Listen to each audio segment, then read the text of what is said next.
The night he was kissing someone in Paris.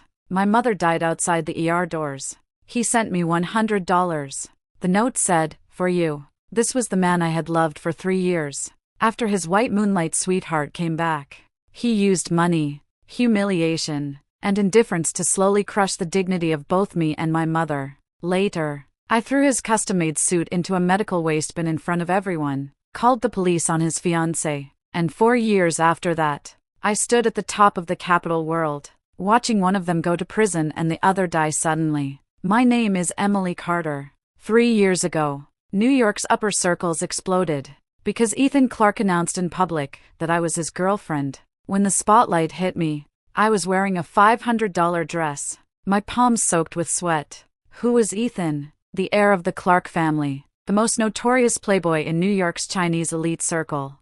Who was I? An ordinary international student, a broke girl paying tuition by carrying plates in a restaurant. Everyone said I must have used tricks. Only I knew Ethan was the one who chased me. He said, "Emily, you're different from every woman I've ever met." He changed all his habits for me. I was allergic to seafood. After that, there wasn't a single shrimp in his house.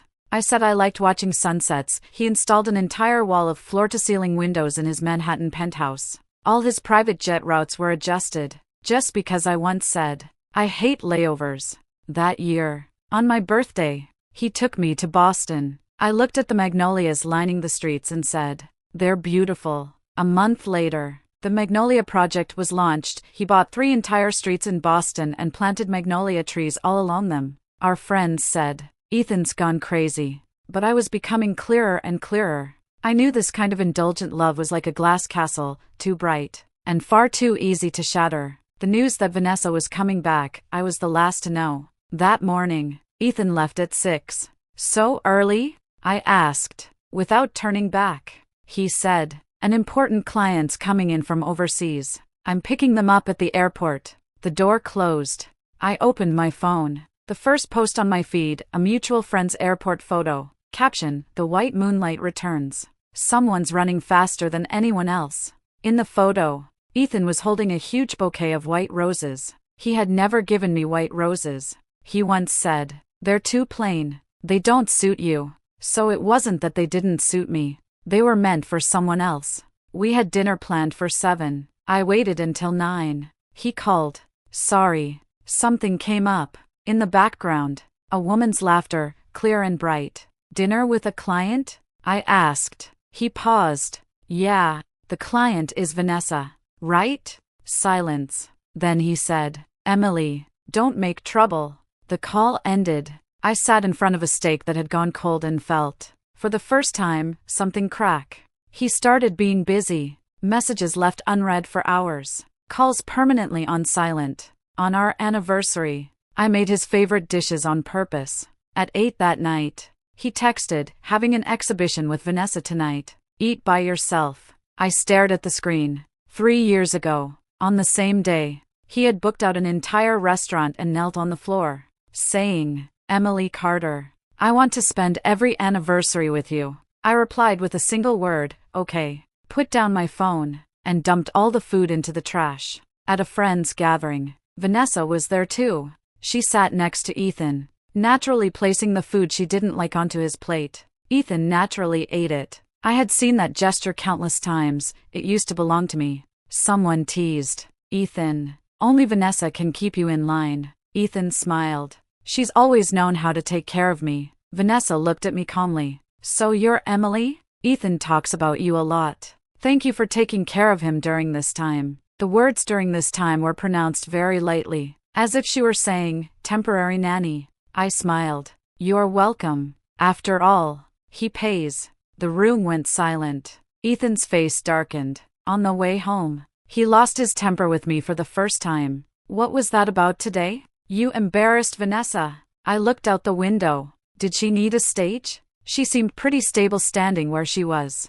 He tightened his grip on the steering wheel. "Emily, you used to be so sensible." That was before. He slammed on the brakes. "What exactly do you want?" I turned to look at him. "I want to know, what are we now?" He was silent. After a long silence, he said, "Vanessa and I are just old friends. Don't overthink it." Okay. I didn't ask anymore, because I knew there were no answers left to get. 3 days before our anniversary dinner, Ethan said it was cancelled. Vanessa's in a bad mood. I'm taking her to Switzerland to relax.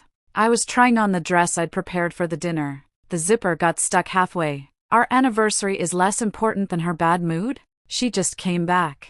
She's not used to things yet. When I first came to New York, I had a 40-degree fever all by myself. Where were you? He frowned. Ancient history. Why bring it up?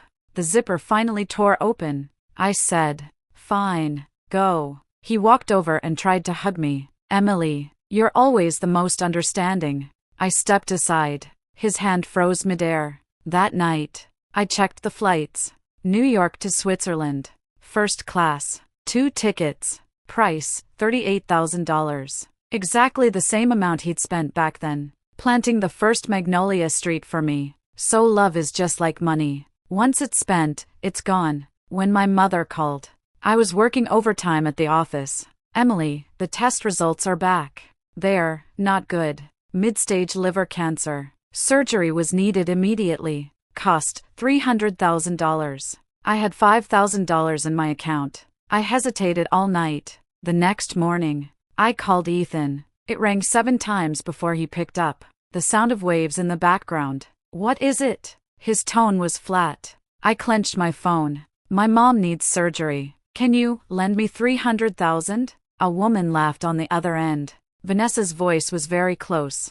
"Who is it? Asking for money from you?" Ethan walked a few steps away. Then I heard him say, "Emily, so this is what you were after all along." My whole body went cold. "What did you say? 300,000? You think I'm an ATM?" He laughed lightly. Icy cold. "You pretended to be so pure back then. Now your true colors show?" "Ethan, that's my mother. Say something sweet. If I'm in a good mood, maybe I'll toss you a little." Vanessa laughed again. The call was cut. 3 minutes later, my phone vibrated. Bank notification, $100 received. Note, for you. I stared at that number for a full minute. Then I took a screenshot, saved it, accepted the money, and blocked Ethan Clark on every platform. That same afternoon, my feed lit up with photos. Ethan had rented a yacht and was taking Vanessa out on the water. A mutual friend commented, "Ethan really splurges. Renting that yacht for a day must cost $1 million, right?" He replied, "She likes it." In the photo, Vanessa wore a white dress, leaning on Ethan's shoulder, smiling. The sunlight was perfect. The ocean was blue. And there I was, sitting in the hospital hallway, staring at my mother's pale face. I opened my notebook, flipped to a new page, and wrote, date, May 16th event, mother's surgery needs $300,000 request result, denied received, $100, note, for you, same day. He spent $1 million on her emotional balance, minus $999,900. I closed the notebook. A nurse came over. "Miss Carter, it's time for this week's care payment." I nodded. Right away. Then I opened a job site and increased my part-time shifts from 3 to 5. By 3 a.m., my last delivery was done. I sat outside a convenience store, eating Odin. My phone lit up. Unknown number. I answered. It was Ethan. "You blocked me? Something you need?" "That $300,000. Do you still want it?" I bit into a fishball. "No." He froze. "You're not going to save your mom?" "I am," I said, "but I don't need your money." "Where will you get $300,000? Borrow, earn, steal, take," I said calmly. "Anyway, not from you." He was silent for a moment. Then his voice softened. "Emily, I was harsh earlier, but you know Vanessa was there. I had to." "Ethan. Was the yacht fun?" Silence on the other end. I continued. $1 million for a day. Must be fun. Enjoy yourself." I hung up, blocked the number. The Odin had cooled. I ate it slowly, drank the broth. 300,000 is a lot. But more expensive than that was my dignity. And my dignity had almost been bought with $100. Close call. Ethan came home at 2 a.m., drunk out of his mind, banging on the door. I opened it. He stumbled in, grabbed my wrist. "Hangover soup." The tone was commanding, just like before. I would have rushed to the kitchen, sliced ginger, boiled water, added honey, and brought it to him, watching him drink it all. Not today. I helped him to the couch, went to the kitchen, poured a cup of tap water, handed it to him. He closed his eyes and drank a big gulp, then spat it out everywhere. What is this? His eyes were wide. Water, I said. Tap water. I want hangover soup. There isn't any. He stood up, taller than me, his shadow looming. Emily Carter, are you done making a scene? I looked up at him. Ethan, let's break up.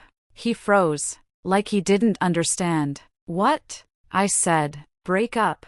He laughed, sarcastic. Because I didn't give you money? Emily, seriously? It's just 300,000. I'll transfer it tomorrow, not about the money. I interrupted. It's because of you. He frowned. I took out my phone and flipped through the photos, him holding white roses at the airport, photos on the yacht, and that $100 transfer record. One by one, I showed them to him. From the day she came back, I was already the backup. I said calmly, Ethan, I'm not a second choice. His expression changed. He tried to explain. Vanessa and I aren't what you think. What is it then? I asked. You cancel our anniversary to go to Switzerland with her. Rent a yacht for $1 million to take her out. Humiliate me in front of her. What is that? He couldn't answer. The air froze. Then, a paper fell out of his pocket. I picked it up. It was the yacht rental contract. Signed, Vanessa Lee. Cost, $1 million. Payment, paid. I looked at it for a long time, then smiled. Handed the contract back.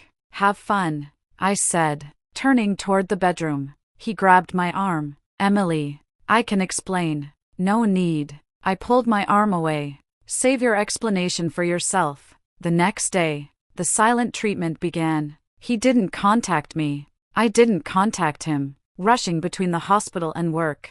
Sleeping less than 4 hours a night. My mother asked, Where's Ethan? Haven't seen him in a while. I said, He's on a business trip. And the surgery fee, he transferred it. I lied without flinching. 300,000. Enough. My mother breathed a sigh of relief. That's good. Emily, as long as he treats you well, I'm at ease. I held her hand tightly. Yes, at ease. I couldn't let her worry. A week later, I ran into Ethan in the hospital hallway. With Vanessa. He held her hand. He saw me and instinctively let go. Vanessa's hand paused for a second, then naturally found his arm again. Ethan didn't move away. Emily? He said awkwardly. What are you doing here? My mom's in the hospital. I said. He paused. Is it serious? Mid-stage liver cancer. His expression changed. When did this happen? Why didn't you tell me? What good would it do? I cut him off. Would you pay? Sit by her bedside? He was speechless. Vanessa spoke softly. Ethan, don't you have something to give Emily? Only then did Ethan remember. He took a suit from his tote bag. This needs dry cleaning. He handed it to me. If you have time tomorrow, can you deliver it? I looked at him, at the custom suit, at Vanessa smiling beside him. Suddenly, it felt absurd. Ethan, I said, I'm your girlfriend, not your maid. Vanessa laughed lightly. Maids still get paid. Emily, don't know? I can teach you. Ethan said nothing, implicitly agreed. I took the suit, then walked to the trash can. Let go. The suit fell in, landing on top of medical waste. I looked back at Ethan's ashen face. You wash it yourself, I said, or ask your good friend to help. Then I walked to the hospital room, didn't look back, but I knew he was watching. The expression didn't matter, because I didn't care anymore. My mother's condition worsened. The doctor issued the third critical condition notice. After I signed the papers and returned to the room, my mother woke up. She looked at me for a long time. Then she asked, Emily, will you be happy? My nose burned. I forced it down. I will. Mom, don't think nonsense. Does Ethan treat you well? He does. I smiled. Very well. She reached up and touched my face. You've lost weight. I'm dieting. You're lying, she said softly. You've got something on your mind. You can't hide it from your mom. I held her hand and couldn't speak. The caregiver quietly told me, Your mom's been crying these days, saying she's dragging you down. The doctor also said, she's under a lot of psychological pressure. It affects treatment. I knew all of it, so I had to be stronger. That night, Ethan came to the hospital for the first time in ages. He brought a fruit basket. My mother was very happy, holding his hand and talking for a long time. When he was leaving, he said to me in the hallway, "Let's get married by the end of the year." I looked up at him. His eyes were serious, just like 3 years ago when he proposed. "It'll bring your mom good luck," he said. "If she's happy, she'll recover faster." I smiled. "Ethan, marriage isn't medicine." He frowned. "What do you mean?" I said slowly. "There's no need." His face darkened. "Emily Carter, I'm giving you a way out. Keep the step for yourself." I said, "I'm afraid of heights. Falling hurts." He stared at me like I was a stranger. "Finally," he said, "don't regret this." Then he turned and left. Back in the room, my mother asked, "Where's Ethan?" "He's busy. He left." She sighed. "Emily, if you're suffering, don't force yourself." I tucked in her blanket. "I'm not suffering. Really, when your heart is dead, there's no suffering left." At 3 in the morning, my phone lit up. Vanessa's post. Location, Paris. Photo, her and Ethan kissing in front of the Eiffel Tower. Caption, he said he owed me a trip. 7 years late. I stared at it for a long time. Then I took a screenshot, saved it, turned off my phone. The night outside was thick and heavy. I told myself, "Emily, it's time to prepare for the worst ending." My mother passed away before dawn. Sudden cardiac arrest. When the monitor screamed, I was dozing beside her bed. I jolted awake, pressed the call button. Doctors rushed in. CPR. Defibrillation. Once. Twice. 3 times. A straight line. The world suddenly went silent. The doctor took off his mask and said something. I couldn't hear it. I only saw his lips moving. Then I picked up my phone and called Ethan. First call, no answer. Second call, rang for a long time. Then connected. Vanessa's voice. Sleepy and annoyed. "Who is it? In the middle of the night, where's Ethan?" My voice sounded nothing like my own. "He's asleep," she said impatiently. "Whatever it is, talk tomorrow. Let my mom hear his voice one last time." I said, "Please." She paused. Then I heard her whisper to Ethan, "Your ex says her mom is dying." Rustling sounds. Ethan took the phone. His voice groggy. "Emily, what is it now?" "My mom is dying," I said. "Can you say something to her?" He was silent for 2 seconds. "I'm in Paris. How am I supposed to talk to her?" "Stop this, okay?" It's the middle of the night. The call ended. Busy tone. Beep, beep, beep. I stood outside the emergency room, phone in my hand. The doctor asked, "Family member, would you like to come in and see her one last time?" I walked in. My mother's eyes were half open.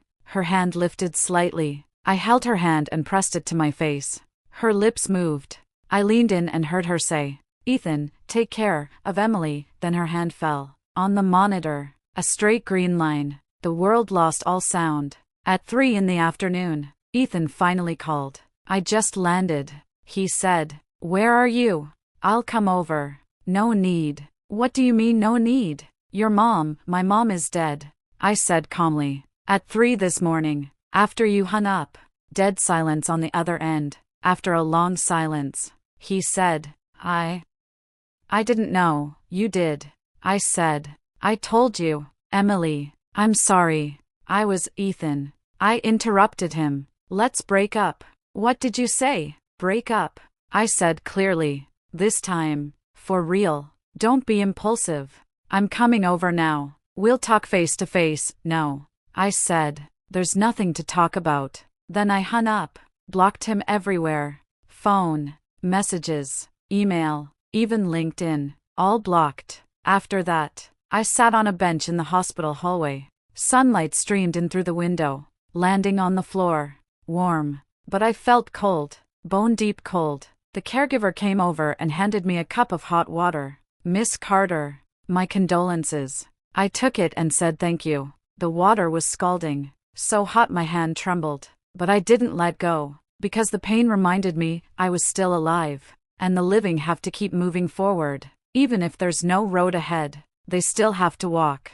The funeral was simple, just me and a few friends. I chose my mother's photo, the one from her 50th birthday, smiling gently. I brought the urn home and placed it on the living room table. Then I started packing. I didn't have much. One suitcase was enough. When Ethan came back, I was pulling the zipper closed. He saw the black and white photo on the table and froze. "This is my mom," I said. His face went pale. "When did this happen?" "3 days ago." "Why didn't you tell me?" I looked at him. "I called you. Remember? You were in Paris, kissing Vanessa." He stood frozen. After a long time, he said, "Emily, I'm sorry. I really didn't know. Now you do." I cut him off. "Move. I'm leaving." He grabbed my suitcase. "Where are you going?" "None of your business. We haven't broken up." "I broke up with you unilaterally," I said. "Do you want a written statement? Or a newspaper announcement?" His eyes reddened. "Emily, don't be like this. I know I was wrong. Give me one more chance, Ethan." I looked at him. "Before my mom died, she called your name." His grip loosened. I continued. "She told me not to blame you. Said you'd definitely take good care of me." "I will. I really will, but I don't need it anymore," I said. "From now on, whether I live or die has nothing to do with you." At that moment, the door opened. Vanessa barged in. She saw the memorial photo on the living room table, froze for a second, then smiled. "Oh, setting up a shrine?" She walked over, tilting her head to look at the photo. "Who's this? Your mom? Why does she look like a maid?" The air froze. I turned to her. She was still smiling. "Ethan, didn't your family used to have a nanny who looked like this? No wonder she looks familiar." I lunged forward and slapped her across the face. With all my strength, she screamed and fell, clutching her face in disbelief. "You dare hit me?" Ethan reacted too, pushing me away. "Emily, are you out of your mind?" I stepped back 2 paces, bumping into the table. The urn wobbled. I steadied it, then looked at Ethan. He was holding Vanessa, his eyes full of worry, completely exposed. "She insulted my mom first," I said. "She just said something careless." Ethan shouted. "Do you have to hit her?" I looked at them, at the man I once loved, protecting another woman, at the woman hiding in his arms, smirking at me with triumph. Suddenly, I felt it was pointless. "Call the police," I said. Vanessa froze. "What?" I said. "Call the police." I pulled out my phone. "Intentional property damage. Desecration of the deceased should get a few days in jail." Ethan frowned. "Emily, don't go too far." "Too far?" I laughed. "Ethan, when you were shielding her, did you think of my mom? Of me?" He had no answer. I dialed 911. "Once connected," I said. "I want to report a crime. Someone broke into my home and insulted a deceased person." Vanessa's face went pale. "Ethan, look at her." The dispatcher said the police would arrive soon. I hung up and looked at Ethan. "Last time I asked, are you moving?" He stood at the doorway. "Where are you going?" "Leaving you." "I won't allow it." I laughed. "Ethan, who do you think you are?" He froze. "We broke up. Remember?" I said slowly, each word deliberate. "And now, I have a legal share of this house. Bring your mistress here, and I can sue you for trespassing." "Vanessa isn't a mistress." "That's your problem." I grabbed my suitcase. "Step aside." He didn't move. I charged. The suitcase wheel ran over his foot. He yelped and stepped aside. Without looking back, I walked out. Downstairs. Hail a cab. To the airport. In the car, I got a text from Ethan. "Emily, come back. Let's talk properly." "Vanessa's gone." I made her apologize. "I'll handle your mom's affairs. Please." I stared at the speeding city lights outside. Typed back, "No need. I've already handled my mom's affairs. Don't contact me again. Wish you and her a happy marriage." Then I blocked the new number, turned off my phone. As the plane took off, the lights of New York faded beneath me. I held my mother's urn close and whispered, "Mom, we're home." For years later, I returned to Shanghai as a representative of the U.S. headquarters. The airport billboards displayed Ethan's company's new product. A colleague said beside me, "The Clark Group has really grown these past few years. But I hear their CEO isn't very healthy, always at the hospital." I didn't respond. My phone buzzed. It was my assistant with the itinerary. There was a celebration dinner tonight. The partners specifically requested my attendance. I replied, "Understood." The banquet was on the top floor of the Bund Hotel. I arrived late. Inside, glasses clinked. Conversations filled the air. I had just finished greeting a few clients when a familiar voice came from behind. "Emily?" I turned. It was Vanessa, wearing the season's haute couture. Her makeup flawless, but her eyes still sharp with malice. "Well, it's you." She looked me up and down. "Heard you spent a few years in the US. Didn't work out? Came back to chase Ethan again?" The room quieted. All eyes turned to us. I swirled my glass. "Vanessa, for years and you still haven't learned how to speak like a normal person?" Her face changed. What?" I stepped closer. "Need me to remind you how? For years ago, I slapped you and you cried begging Ethan to call the police?" Whispers rippled through the crowd. She trembled with anger. "What are you proud of? Ethan is my fiancé now. Congratulations." I smiled. "A second-hand man suits you perfectly." She raised her hand to strike. I grabbed her wrist and squeezed hard. She cried out in pain. "This slap should have been 4 years ago," I said, staring at her. "Now I'm just making it right." But I didn't hit her again. I let go and pushed her away. She staggered into a table, shattering a glass. Ethan rushed over. He helped Vanessa, then looked at me. For years apart, he looked thinner, shadows under his eyes, exhaustion deep. "Emily," his voice hoarse, "you're back." I didn't respond. He continued, "I'm sorry for back then." "No need," I said. "I've forgiven you." He froze. "Because you're not worth hating." I smiled. "Ethan, hating someone is exhausting. I'm busy making money. No time for that." His eyes darkened. Vanessa clutched his arm. "Ethan, she just tried to hit me." "Shut up." Ethan shook her off.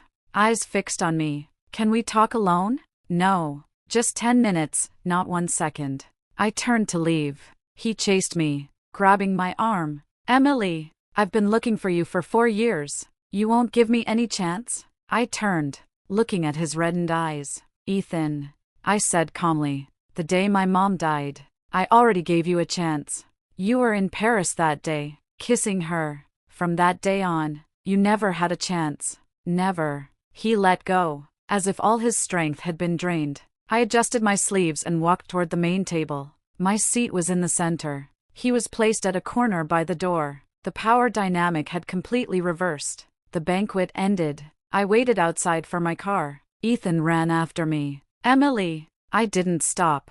He blocked me. "Just one sentence. I'll say just one thing." I glanced at my watch. 10 seconds. "I really loved you back then," he said. "What happened with Vanessa is past. You're the future I wanted, Ethan." I cut him off. "Listen carefully. I'll say this only once." He held his breath. I looked at him. "Word by word, I never loved you." He froze. "Being with you," I continued, "was because you had money, power, and could help me stand firm in New York.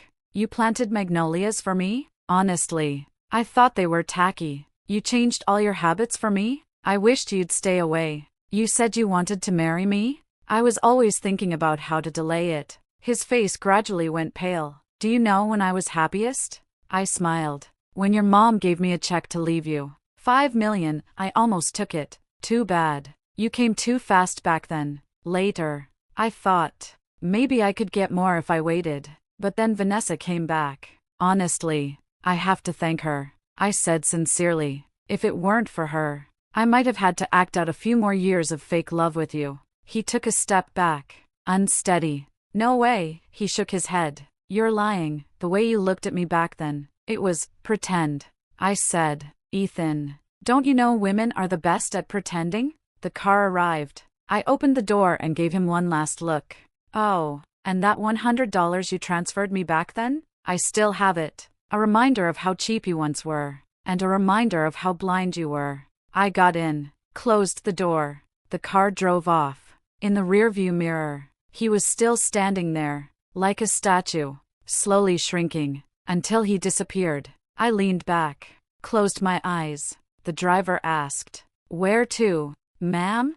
"Home." Yes. From that moment, I had a home, one I had earned myself. 3 days after returning to the company, disaster struck.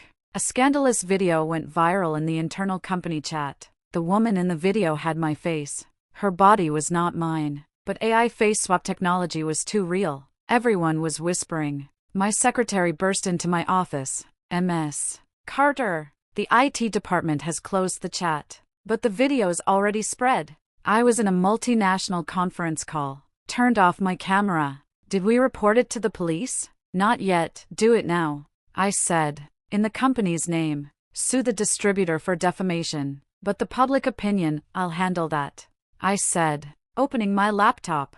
"You go report it first. Then have the IT team come up." Half an hour later, the IT director stood before me. "The source is from an overseas IP, but one of the forwarding nodes is a domestic address you'll recognize." He handed me a paper. It had a building name and apartment number. I glanced at it. It was Vanessa's apartment. "Is the evidence chain complete?" I asked. "Complete. Forwarding time, device ID, network address, all match." "Good." I stood. "Call the police and arrest them." When the police arrived, Vanessa was live streaming, crying in front of the camera, mascara running. "I don't know who I offended. Why are people doing this to me?" The doorbell rang. She thought it was delivery and went to open the door. The police flashed their badges. "Ms. Lee, you are suspected of producing and distributing obscene material using AI technology and defaming others.